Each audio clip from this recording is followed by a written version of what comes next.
여호와께서 또 욥에게 일러 말씀하시되 트집 잡는 자가 전능자와 다투겠느냐? 하나님을 탓하는 자는 대답할지니라. 욥이 여호와께 대답하여 이르되 보소서, 나는 비천하오니 무엇이라 주께 대답하리이까? 손으로 내 입을 가릴 뿐이로소이다. 내가 한 번 말하여 싸운즉 다시는 더 대답하지 아니하겠나이다. 그때 여호와께서 폭풍 가운데서 욥에게 일러 말씀하시되 너는 대장부처럼 허리를 묶고 내가 너에게 묻겠으니 내게 대답할지니라. 너가 내 공의를 부인하려느냐? 내 의를 세우려고, 너의 의를 세우려고 나를 악하다 하겠느냐? 오늘 말씀까지 여기까지예요. 그동안 이제 욥기서 말씀 강해 설교를 했기 때문에 다 아시고 계시겠지만 하나님께서 욥을 향해서 욥과 같이 흠이 없고 정직한 사람이 세상에 없다고 하셨습니다. 그런데 왜 욥에게 그렇게 큰 환난을 겪게 하시고 30년을 침묵하신 후에 30년 후에야 욥에게 나타나셨는가? 왜 이렇게 하셔야만 했을까? 우리가 깨닫고 하나님의 원하는 사람, 그리고 하나님이 원하시는 우리 소망 교회가 되어야 할 것입니다. 욥은 하나님께 그런 칭찬을 들을 만큼 하나님의 의를 지키고 범죄하지 아니하였기 때문에 자신이 당한 환난에 대해서 하나님을 향하여 감히 따지며 항변하며 원통해합니다. 왜 이렇게 부당하게 내게 이런 재앙을 내리셨는지를 계속해서 항변하면서 하나님을 기다리고 있어요. 30년을. 심지어 욥기서 9장에 보면은 하나님과의 소송을 원할 정도로 감히 하나님과 자신 사이에 판결할 자가 없다고 원통해합니다. 제가 그래서 욥기서 9장 말씀을 읽어보도록 할게요. 욥기서 9장 32절에서 35절, 10장 그리고 7절입니다.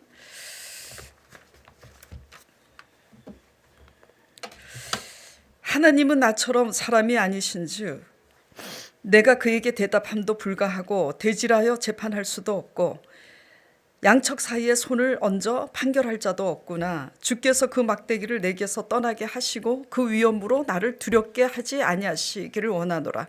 그리하시면 내가 두려움 없이 말하리라.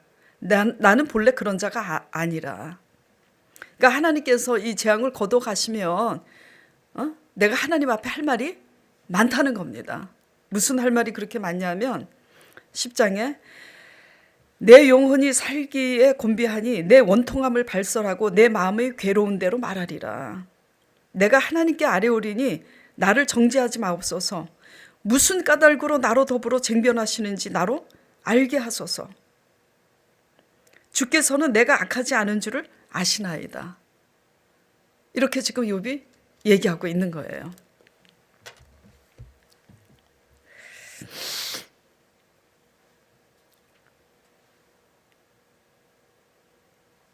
그런 그에게 30년 만에 이제 나타나셨어요.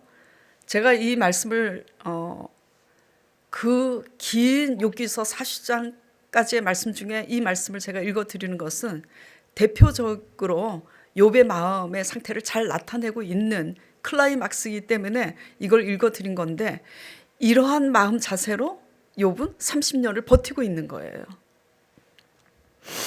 그런 그에게 하나님은 30년 만에 나타나셨는데 욥이 궁금해하는 답을 주시거나 설명하시기보다는 질문만 연이어 계속하고 있습니다.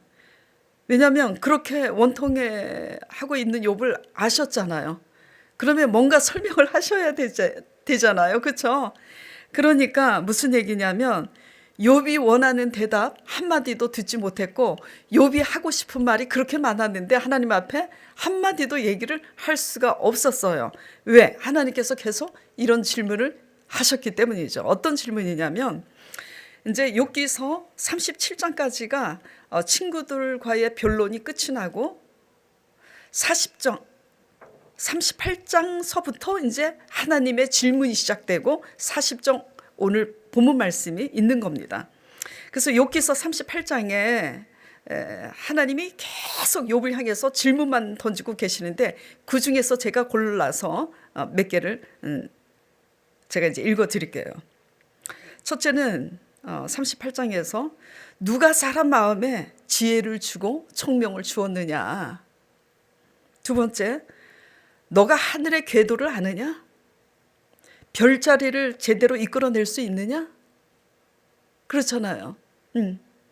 그리고 동물들이 새끼를 낳고 먹이를 먹이고 기르는데 누가 그 먹이를 주고 있느냐? 대답해봐라. 그리고 동물들의 특성에 대해서 말씀하고 계십니다.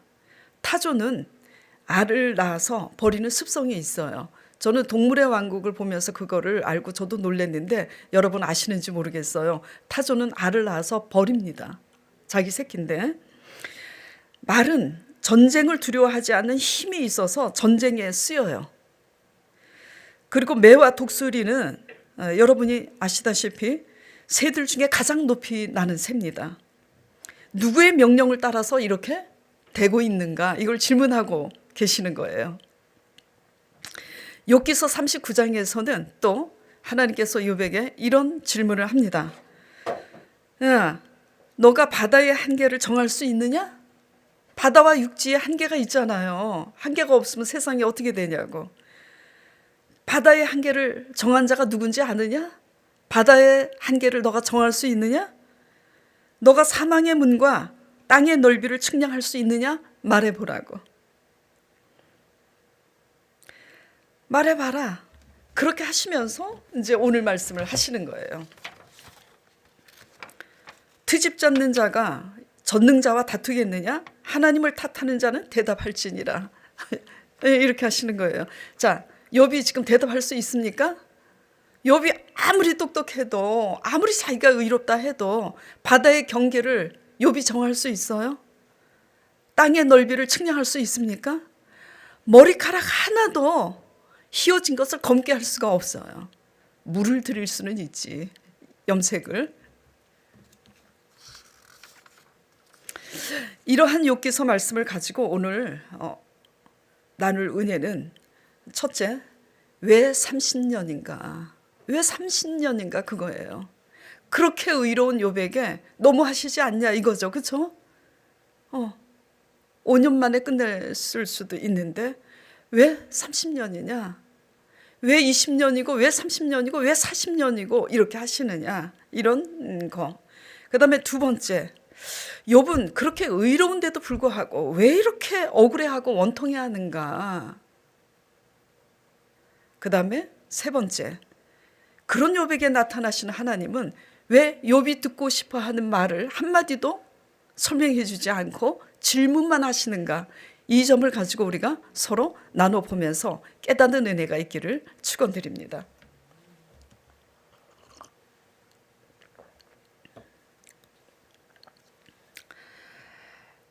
결국 욥이 듣고 싶은 말 한마디도 듣지 못했어요.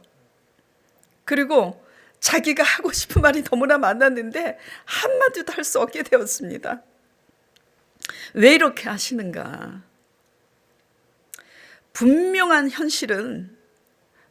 사실은 이상하게 욥이 원하는 대로 하시지 않고 하나님이 질문하신 이 질문의 이 덕분, 하나님이 일하시는 이 방법 때문에 30년 동안 집요하게 자기 의에 대해서 그렇게 자신하면서 말이 많았던 욥이 하루아침에 입을 다물게 되었다는 그런 사실이 중요한 겁니다. 욥이 힘들었던 것은 환난 자체도 힘이 들었지만 자신이 당한 환난이 부당하다고, 그래서 억울하다고 느껴졌기 때문에 더 힘들었던 거예요. 이 현상은 우리도 마찬가지죠. 우리가 하나님의 뜻대로 선을 행하는 것도 쉬운 일이 아니에요. 참고 하나님 때문에, 하나님이 다 보시고 계시기 때문에 하나님 때문에 선을 행하였음에도 선을 행한 후에 부당한 대우를 받았을 때 그것 때문에 더 힘든 거, 이런 문제인 겁니다. 이런 게 뭘까요? 우리 삶에 있어서 이런 게 뭘까? 이것을 넘어야 하나님의 의를 이루는 것인데 만만치 않습니다.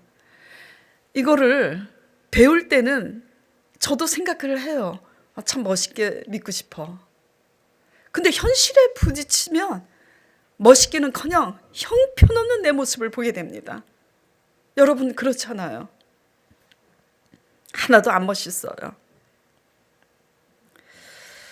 그렇기 때문에 우리가 할 수 없는 그것을 하나님이 하게 하시려고 선을 행했는데 부당한 대우를 받을 때 그것 때문에 힘들어하는 이런 것에서 우리가 그것을 넘을 수 있도록 그렇게 거듭나게 하기 위해서 그걸 우리가 우리 힘으로는 할 수 없기 때문에 하나님이 하게 하시려고 욥과 같이 각자에게 맞는 고난과 환난으로 우리를 지금 빚어가고 계시는 거예요.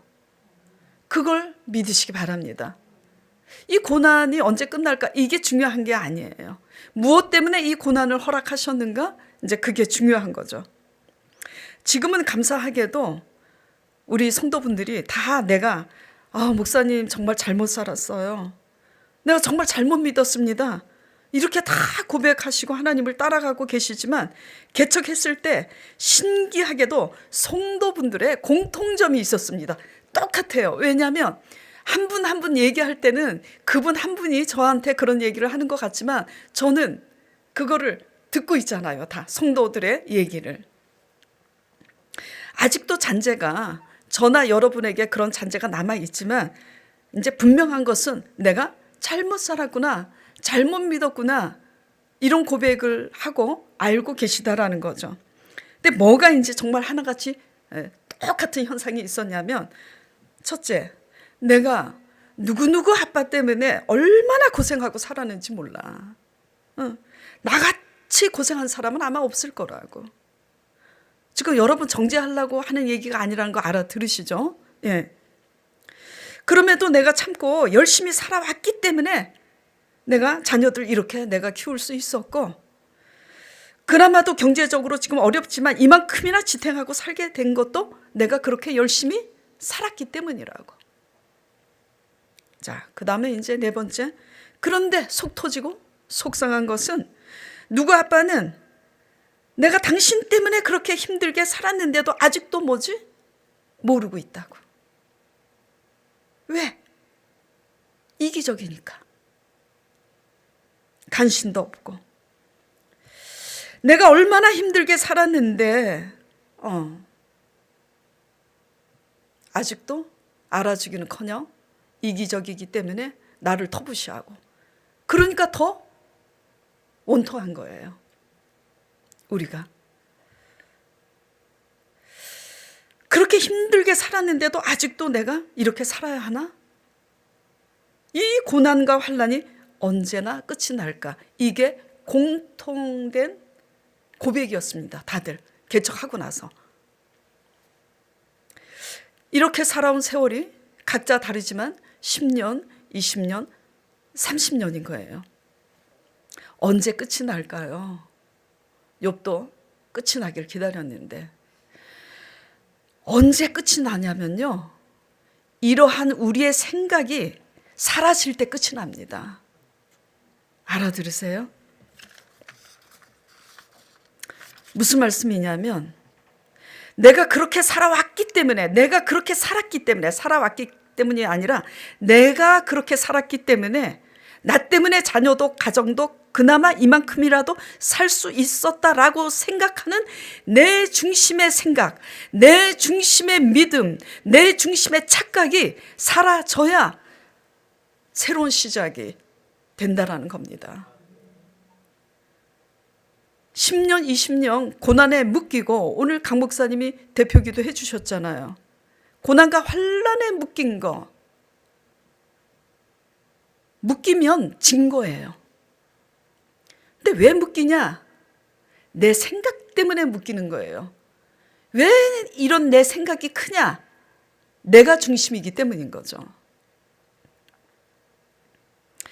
이런 나 중심의 생각이 집요하기 때문에 10년, 20년, 30년 고난 가운데 눌려 있고 사로잡혀 있고 헤어나지 못하고 있는 겁니다. 네. 이 생각이 사라지는 것이 뭐냐면 하나님께 항복하는 거예요. 지금 전부 다 아멘 하셔서 제가 감사해요. 이 생각이 사라지는 것이 겸손이고요, 믿음인 거예요. 네. 저도 제가 아들 잘 키우는 줄 알았잖아요. 사람대라고. 근데 잘 키운 게 아니더라고요. 하나님 방법대로 키우니까 하나님이 손보시잖아요. 내가 너무 잘나서들 문제야. 네. 열심히 살아야 하지만 내가 했다는 생각, 나 없었으면 안 됐을 거라는 이 생각이 병인 겁니다. 이게 지독한 병이에요. 우리가 알아야 되는 것은요, 나 없어도, 나 아니어도 더 잘 돌아갈 수 있음을 우리는 알아야 합니다. 아무리 주일 성수 11조 성경 공부해도 이 생각이, 이러한 생각이 뿌리 깊이 박혀 있다면 비극은 계속될 수밖에 없는 거예요. 새로운 시작, 새로운 회복을 원하신다면 이러한 집요한 내 중심의 생각이 바뀌어야만 시작된다는 걸 새해에는 유념하시길 바랍니다. 욥의 의로 말미암은 이 욥의 환난에 30년이 주는 교훈은 바로 이런 겁니다. 이러한 나 중심의 잘못된 믿음의 의가 몇십 년 동안 바뀌지 않으므로 환난과 고난 가운데 하나님이 그냥 침묵하심으로써 스스로 깨달을 때까지 지켜보시는 겁니다. 자, 제가 물어볼게요. 속으로 한번 대답해 보세요. 그나마 하나님이 욥에게 나타났으니까 30년 만에 끝난 거야. 욥이 의로웠지만 정말 욥이 의로웠기 때문에 문제인 거예요. 그러니까 잘 믿는다고 생각하는 사람일수록 잘못 믿어. 이걸 알아야 돼요. 저도 잘 믿는 줄 알았어요. 저도. 진짜 아직도 그런 게 있어요.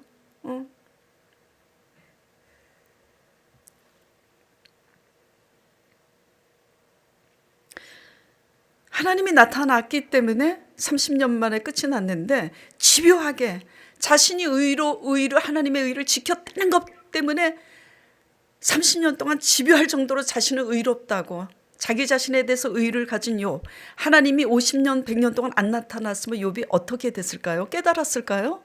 천만에요. 못 깨닫고 나는 의롭다 하고 죽으면서도 내가 천당 가서 하나님께 물어볼 거라고 하고 죽었을 겁니다. 이게 우리예요. 하나님이 개입하지 않으면 우리는 우리 들보를 알지 못합니다. 네. 저나 여러분 모두 새해 하나님의 새로운 회복의 은총을 보기 원하신다면 깨닫는 하나님의 진리의 말씀을 붙잡고 하나님께 엎드려 이 나중심의 생각과 싸워서 이기기를 축원드립니다. 자, 그 다음에 이제 두 번째, 왜 그렇게 억울하고 원통해야 하느냐. 제가 선을 행했는데, 남이 감히 할 수 없는 큰 선을 행했는데 내가 부당한 대우를 받아서 너무 원통하고 철통해서 내가 울었노라고 참 부끄러웠지만 그런 간증을 했잖아요. 그러고 나서 이제 깨닫고 나니까 이걸 내가 넘지 못하면 내가 모든 성도들을 위해서 엎드려서 울 수 없겠구나. 그걸 깨달은 거 아니에요. 바로 이러한 내 중심의 의 때문에 원통하고 절통해하는 겁니다. 내가 했다는 거. 욥이 생각하잖아요. 내가 그렇게 하나님의 의를 지켰다고 생각하니까 원통한 겁니다.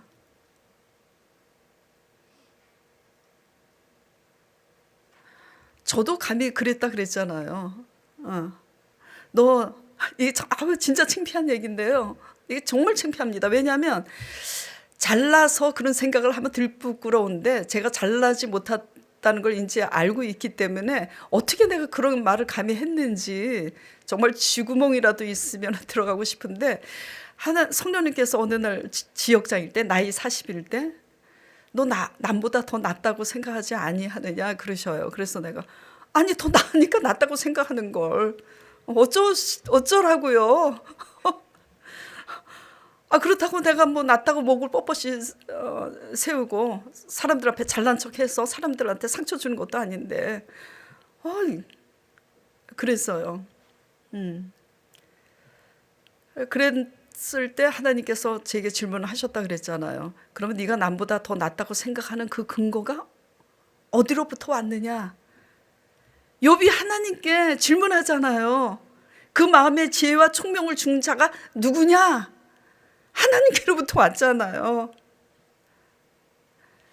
그래갖고 제 코가 납작해졌는데도 불구하고 내 속에 든 게 높으니까 또 넘어지고 이제 하더라 이런 얘기죠. 내가 했다는 생각이 너무 크니까 너무 억울하고 원통한 거예요. 선을 행했어도 그냥 하나님의 청지기로서 하나님의 심부름꾼으로서 나를 통해서 하나님이 하게 하셨다라는 생각을 겸손하게 할 줄 알았다면 원통하고 절통할 것도 없어요. 원통하게 한 그 사람의 문제인 거지 내 문제가 아닌 거야. 우리는 선을 행하고 열심히 살았으면 그냥 하나님 앞에서 열심히 잘 살았다 하면 되는 거예요. 그런데 왜 자꾸 내가 살았기 때문에 이렇게 됐다라는 공치사가 들어가고 원통해 하기 때문에 그게 그런 자세가 욥의 의라는 거죠. 그런 자세를 깨트리기 위해서 하나님이 고난을 허락하신 거예요. 그러면 뭐가 감사한가요? 고난이 언제 끝이 날까 기다려야 되는 게 아니라 이 고난을 주셔서 우리를 빚어가시는 하나님께 그 하나님의 신실함에 감사하시는 새해가 되길 바라요. 달라져야 그릇이 깨끗하고 그릇이 귀하고 그릇이 커야 하나님이 많은 것을 담아줄 수가 있기 때문에 그렇게 빚어가시는 겁니다. 하나님은 좋으신 분이세요. 생명의 삶 149페이지 묵상 에세이에 나 중심의 비극에 대해 써 있더라고요. 제가 설교하고 나서 정리하면서 생명의 삶 보다가 놀랐어요. 어머, 생각이 똑같으네. 하나님의 훈련을 받았으니까 다 똑같이 깨닫는 거예요. 우리가 잘못되기 시작하는 것은 내가라는 생각과 말이 많아지기 시작할 때부터라고 그렇게 써 있어요. 맞습니다. 내 중심이 되면 말이 많아져요. 자신이 옳다고 내가 옳다는 생각에 빠지게 되는 거죠. 그래서 그때부터 이제 비극이 시작되는 겁니다. 내가 자꾸 나서니 비극은 시작되고 내가 사라지면 나도 편하고 상대방도 편한데 그게 이제 뜻대로 안 되는 거죠. 그래서 성령님을 의지하라고 우리의 죄와 허물을 위해서 십자가에 못 박혀 죽으시고 부활하신 성령을 우리에게 주신 겁니다.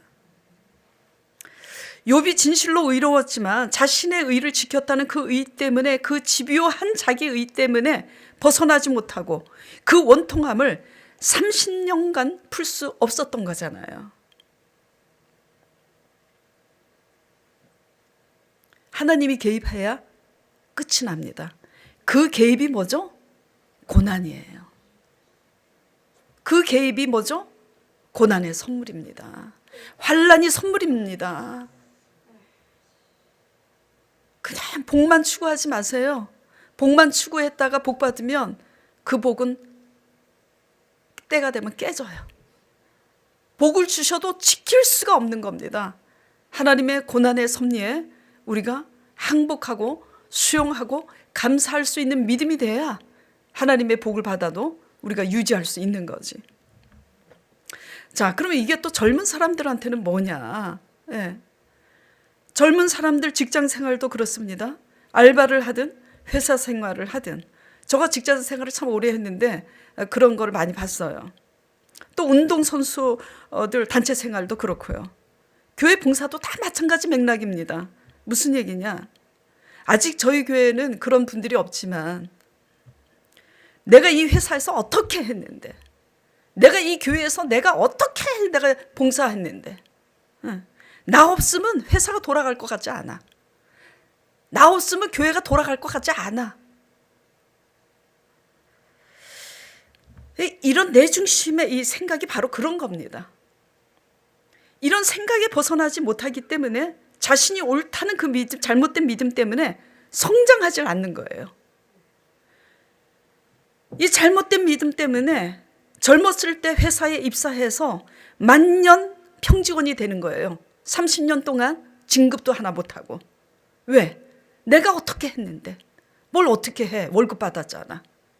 월급을 주는 사장도 마찬가지예요. 월급을 내가 주는데 할 필요도 없어요. 직원이 일한 만큼 보수를 받는 거지. 서로 마찬가지 자세입니다. 네. 내가 없으면 안 돌아갈 것 같은 착각. 나 없어도 회사는 잘 돌아가요. 그렇죠? 나 없으면 안 될 거라는 그 사람이 빠지면 더 잘 돼요, 사실은. 네.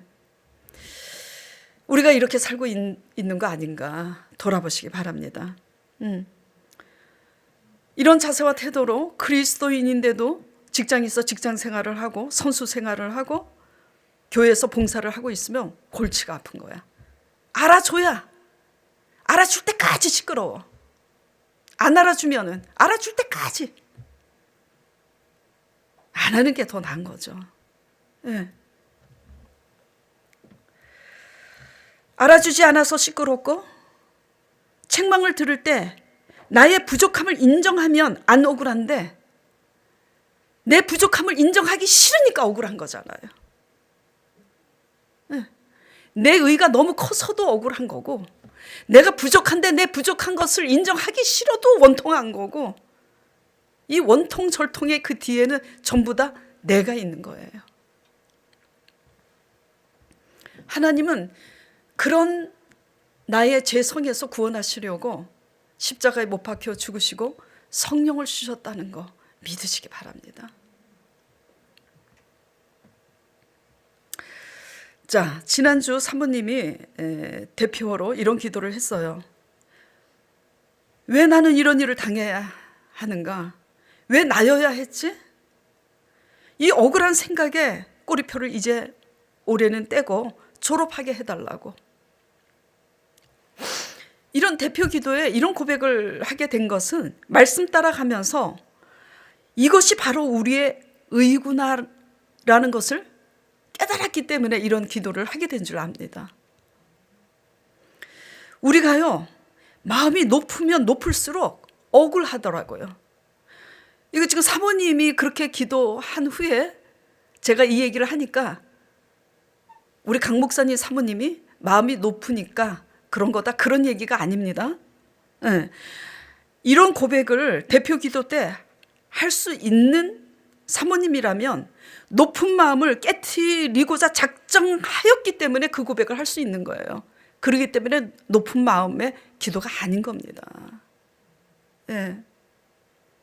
높은 사람은 자기 속내는 다 감춰요. 네. 억울한 마음이 항복이 돼서, 행복이 아니라 큰일 나겠네 이거. 억울한 마음이 항복이 돼서 낮아져야 우리는 보석을 담을 수가 있어요. 나보다 더 잘난 사람 보석도 담을 수가 있고 여러분들이 좋아하는 재물, 보석도 담을 수가 있는 거예요. 그렇기 때문에 억울해하지 말고 맡겨진 고난에 항복되어지는 저와 여러분 되시길 간절히 축원드립니다.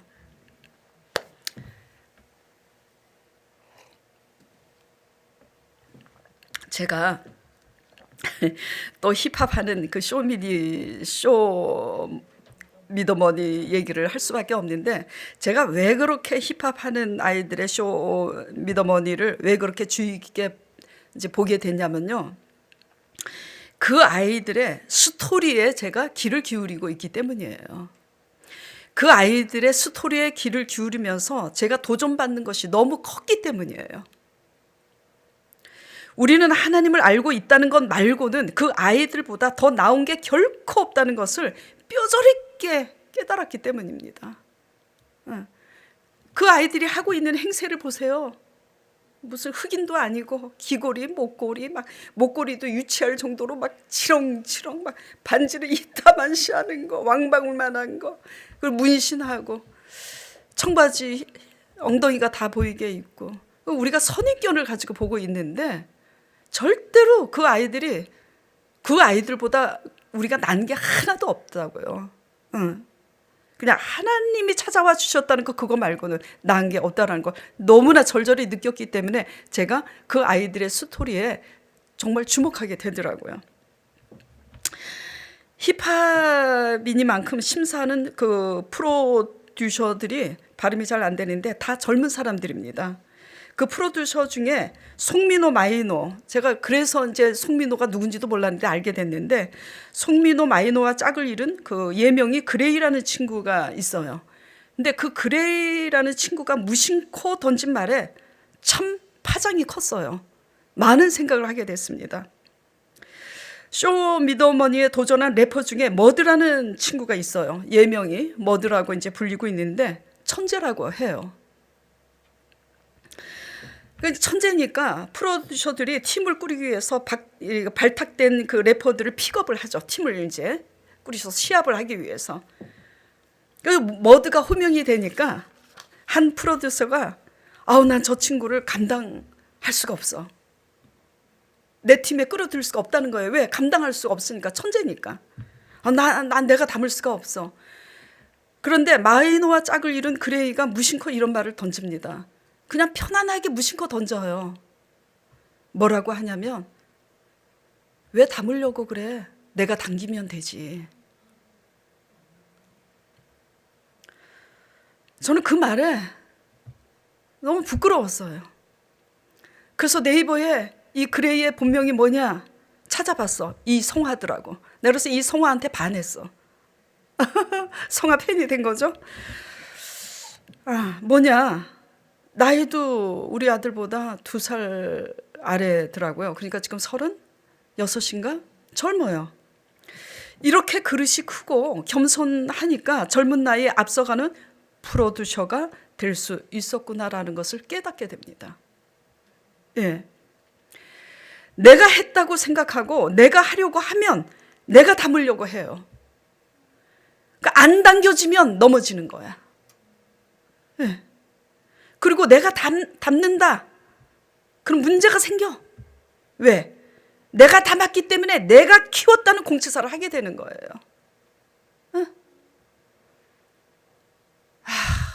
내가 그레이보다 못하구나. 달라져야 되겠구나. 예. 왜 억울해하는가? 왜 원통해하는가? 우리 속에 내가 너무 많기 때문이죠. 내가 너무 크면요. 내가 자꾸 담으려고 그래요. 내가 담을 수 없는 사람인데 내가 당기면 되는데 내가 담으려고 내가 주관하려고 하는 거죠. 그래서 말이 많아지고 탓을 하게 되는데 이 원망하는 탓은 실상 누구를 향해서 하는 거냐면 하나님을 향해서 하고 있는 것임을 우리는 알아야지 돼요. 자, 오늘 본문 말씀 40장 2절 다시 보겠습니다. 자, 여호와께서 또 여백에 일러 말씀하시되 트집 잡는 자가 전능자와 다투겠느냐? 하나님을 탓하는 자는 대답할지니라. 하나님이 다 이유가 있어서 하나님이 왜 그렇게 질문을 계속 하셨죠? 아무 말도 할 수 없음을 깨닫게 하기 위해서, 주제를 알기 위해서 그렇게 하신 거예요. 트집 잡는 자가 전능자와 다투겠느냐? 하나님이 뜻이 있어서 하나님이 좀 알아서 고난을 허락하셨을까? 근데 그 당한 고난에 대해서 그렇게 원통해하니 사실상 누구를 향해서 원통해하는 거예요? 하나님을 향해서 원통해하는 겁니다. 여러분에게 지금 뭐가 고난이세요? 그 고난을 통해서 지금 깨닫고 있는 게 뭐죠? 다 공통적인 것은 그 고난과 환난을 통해서 우리가 깨지고 있는 게 뭔지 아세요? 내 힘으로 할 수 없구나. 그게 핵심입니다. 내 힘으로 할 수 없구나.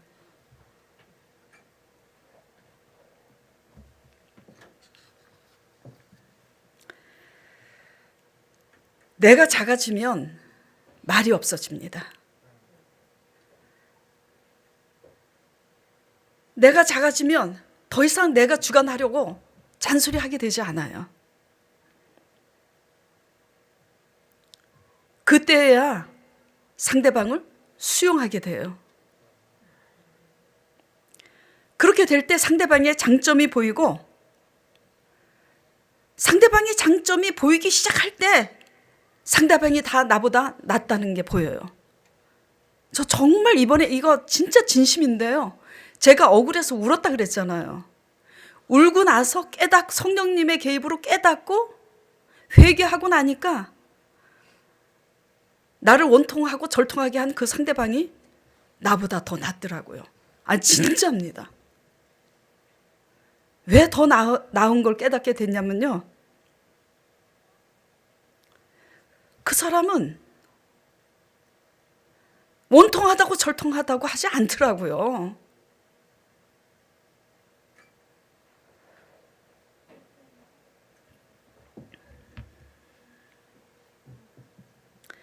우리가 작아져서 말이 없어질 때 수용하게 되고 장점이 보이고 상대방 장점에 편승이 되어서 같이 클 수 있는 거예요. 내가 담으려고 하니까 나도 못 크고 상대방도 죽이는 거야. 아, 마이너가 아니라 누구라 그랬지? 그레이. 아, 멋있어. 근데 얼굴도 또 잘생겼더라고. 네. 자, 세 번째. 설교는 또 다 잊어버리고 돌아가서 또 이 그레이가 누군가 또 그것만 기억하면 곤란합니다. 네. 자, 세 번째.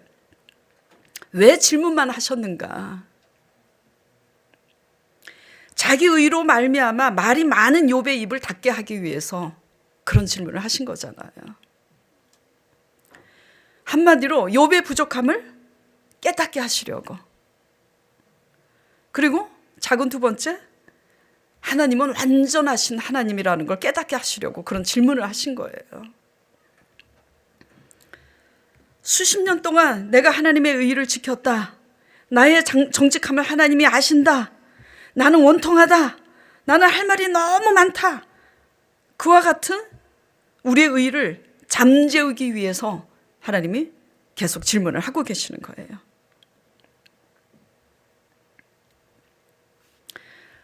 질문하심으로써 하나님께서 질문 속에 그 메시지가 담겨져 있는 거죠. 야, 너가 그렇게 옳다고 자신하는데 대답해봐. 너가 안다고 자신하는데 그러면 대답해봐. 뭘 알고 있는지. 응. 그런 거죠. 근데 그렇게 자기가 옳다고 생각하고 자기가 안다고 생각했는데 하나님의 질문에 아무것도 대답할 수 없잖아요. 이게 뭘까? 우리한테 그러면. 대답할 수 없는 우리의 한계에 부딪힐 때야 욥이 뭘 깨닫냐면 욥의 부족한 걸 깨닫는 거예요. 그러니까 무슨 말이냐면 우리의 부족함을 언제 깨닫냐면 어떤 사건이든 고난을 통해서 내가 했다고 생각했는데 고난을 통해서 내가 할 수 있는 게 아무것도 없다는 현실을, 그런 현실에 부딪힐 때에 내가 했다고 생각하는 것조차 하나님이 주신 거였구나. 그걸 깨닫는 거예요.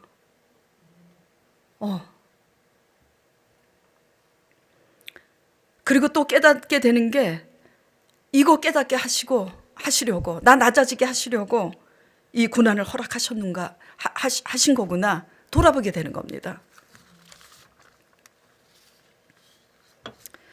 이렇게 돌아보게 돼서 한계 끝에서 깨닫게 될 때는 닥친 고난에 말없이 항복하게 되는 거죠. 새로운 시작은 저와 여러분이 우리 나 중심의 생각에서 항복되어질 때 새로운 시작이 된다는 거 잊지 마시기 바랍니다. 항복은요, 우리 한계 끝에서 하게 되는 거예요. 그렇기 때문에 아무것도 할 수 없는 한계 끝에 하나님이 두신 거예요. 그러면 뭘 깨달을 수 있죠? 아무것도 할 수 없는 고난의 끝에서 고난 자체만 바라보지 마시고 낭망하지 마시기 바랍니다. 네. 나 중심의 신앙을 깨트리고 항복시킴으로써 하나님만이 하실 수 있는 새 힘과 하나님만의 능력을, 새 경건의 능력을, 새 길을 여시기 위해서 이렇게 하시는구나 감사하시기 바랍니다. 우리의 지혜의 끝에서, 우리의 능력의 끝에서 하나님이 먼저 기다리고 계심을 믿으시기 바랍니다.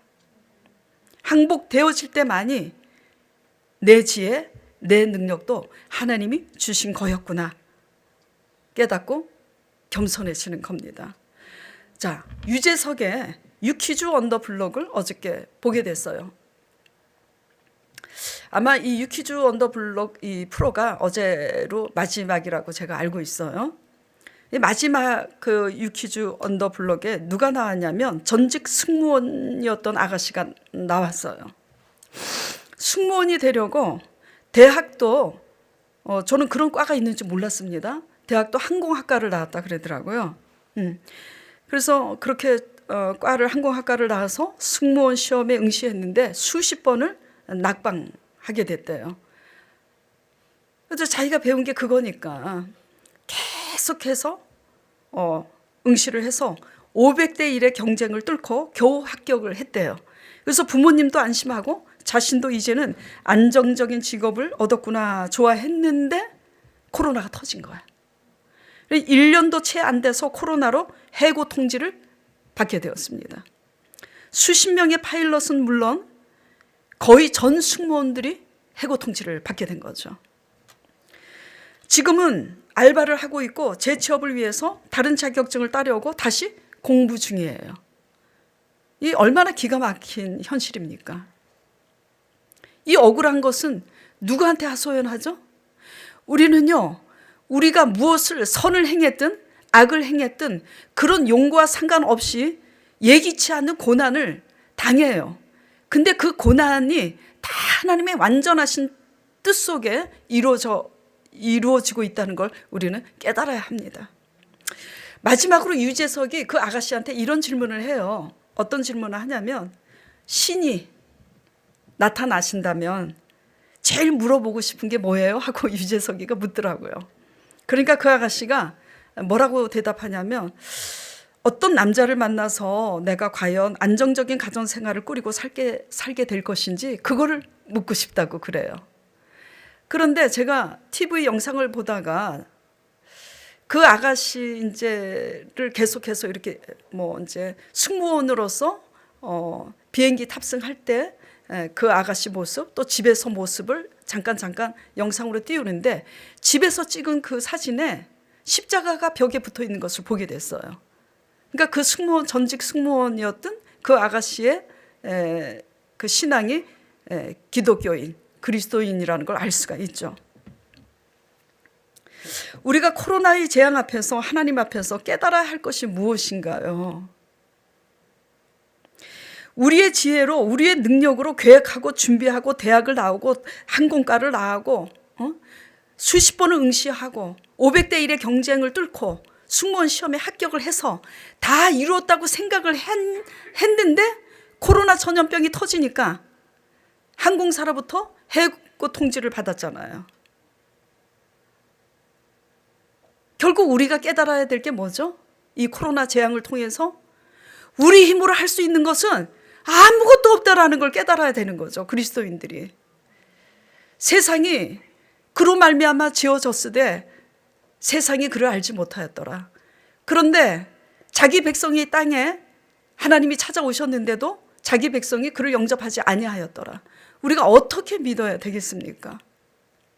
이 지구촌의 재앙이 시작된 것은 이 모든 것을 하나님이 주셨는데도 하나님이 주신 지혜, 하나님이 주신 능력, 이 근본적인, 이 원초적으로 어디서부터 근원이 시작됐는지를 다 잊어버리고 그저 우리의 안위를 위해서 기도하고 있는 이 육신적인 이 신앙, 이런 것들에 대해서 이제 새해에는 우리가 달라져야 한다고 생각합니다.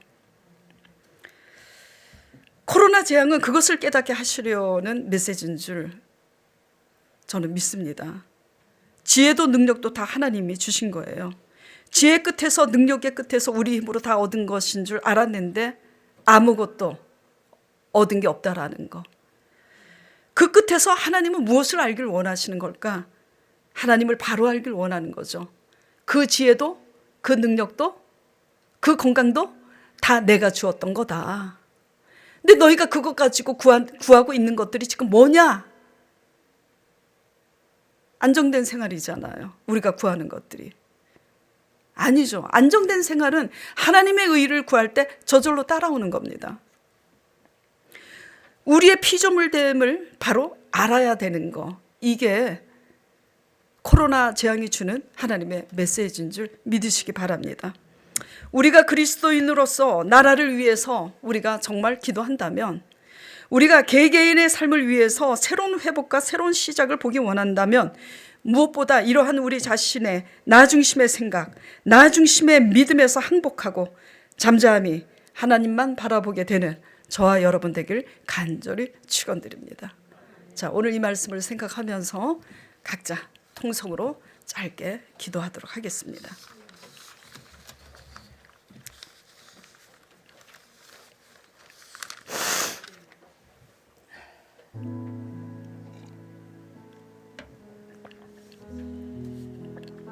하나님 아버지, 우리는 우리 자신을 항복하는 거, 내 자존심, 내 생각, 이런 것을 항복하는 것을 사실상 두려워합니다.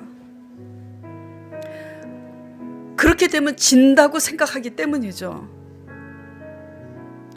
그래서 우리는 바리새인과 같은 열심으로 나아가려고 합니다. 성경 공부 열심히 하고 11조 열심히 드리고 주일 성수 열심히 지키고, 그래서 그런 열심으로 하나님의 의에 이르려고 하지만 이것도 저것도 다 행해야 되는 거죠. 우리의 속사람이 내 중심의 생각과 나 중심의 믿음에서 항복하지 않는 11조, 항복하지 않는 주일 성수, 항복하지 않는 성경 공부는 백해무익합니다. 주님, 우리 그동안 열심히 있었지만 그 열심 때문에 열심히 하지 않는 지체들 비난했던 거 용서하여 주시옵시고, 그 열심 때문에 내 기준으로 주관하려고 했던 거 주님 용서하여 주시옵소서. 내 속에 내가 너무 커서 내가 행한 선이 하나님이 나를 통해서 했다는 그런 피조물의 생각보다는 내가 했다라는 내 의가 너무 크니 원통했던 이런 모든 시간들 주님 용서하여 주시옵시고, 새해에는 하나님 앞에 엎드려서 기도할 때 우리의 생각이 뿌리채 뽑혀져서 하나님의 의를 이루는, 예수 그리스도께서 하나님의 의를 이루기 위해서 잠잠히 그 십자가를 짊어지신 같이 우리 각자의 항복해야 십자가를 질 수 있습니다. 각자 잘 지고 가게 하여 주시옵소서. 그래서 이 교회를 통해서 영광 받아 주시옵소서. 우리 나 한 사람을 통해서 주님 하나님의 의가 세워질 수 있도록 주님 축복하여 주시옵소서. 감사드리며 예수 그리스도 이름으로 간절히 기도드리옵나이다.